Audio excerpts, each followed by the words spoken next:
Hey everybody, I'm Cheyenne Adamson and welcome to the Phonics channel, where homeschoolers, teachers, and educators everywhere come to get valuable teaching information and insights.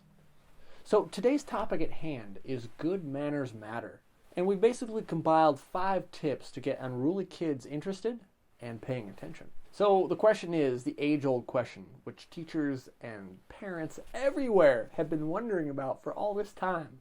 How can you corral a mob of unruly students and make them sit still?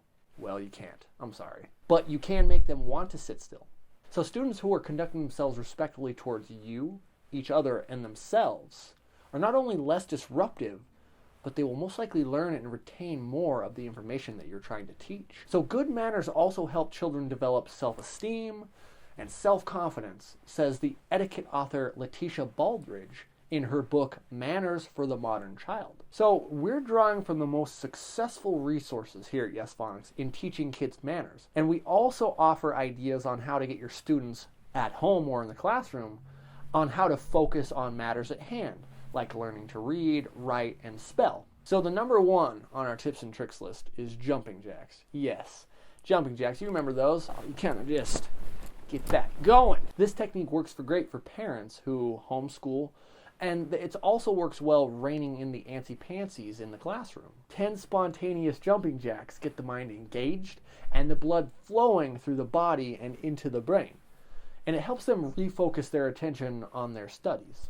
Awake, energized, and distracted from their distractions, your students should be good to go. Number 2 on our tips and tricks list is create a collaborative manners project. So the U.S. Department of Health and Human Services, they've outlined a great class project that involves students in the process of creating a list of proper manners in the classroom. So students, they pick the most important rules that they themselves have created, and then they use their art skills to make posters to hang in the classroom and around the school. So number 3 on our tips and tricks list is no monkey business. If students have a habit of monkeying around, another art project can really help them implement their good manners, so to speak. And it offers visual and verbal cues to get in line. So educator Michelle Solenberger on scholastic.com, she advocates reading the book Manners at School by Carrie Finn. It's a great read aloud, and it's a springboard for teaching and reviewing classroom manners, such as lining up quietly,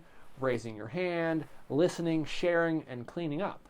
So after reading the book, the teacher pairs the students together and they share ideas between themselves for good manners in the classroom, the lunchroom, the hall, and the playground. So each child chooses one of the manners to write on the front of the monkey cutout, and then they pin the monkeys to a bulletin board display of monkey manners. She goes on to say, it makes for a great visual reminder of the responsibility, respect, and kindness we expect in the classroom. So she then goes on to say, throughout the year, the simple phrase of no monkey business is all it takes for a quick reminder to use manners.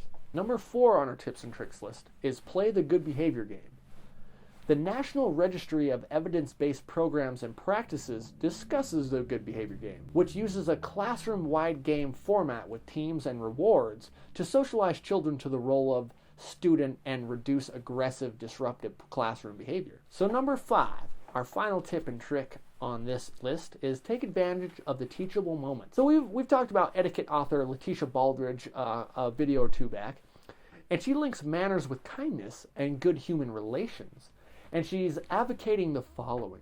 Advise children of behavioral expectations ahead of time, point out to children observed acts of kindness and manners, and admit your mistake if a child catches you using bad manners. Oh, this is huge. I want to take a second to discuss this. The more people that can be honest and open with each other, the more respect and gratitude we can form for one another. If you can incorporate positive mentoring with your unruly students, that can go a long way for good manners.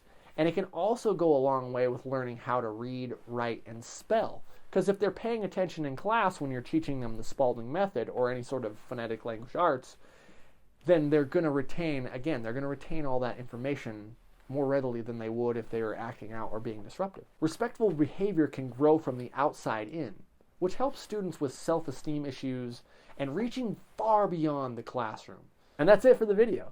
Thank you very much for watching the video. Thank you for bearing with me. If you liked what you see, If you like the content that we're putting out, go ahead and give us a subscription. Subscribe to the YouTube channel, give us a like, and leave a comment below. I'd love to have a discussion, as always, with you guys. And until next time, my fellow educators, be well and stay classy.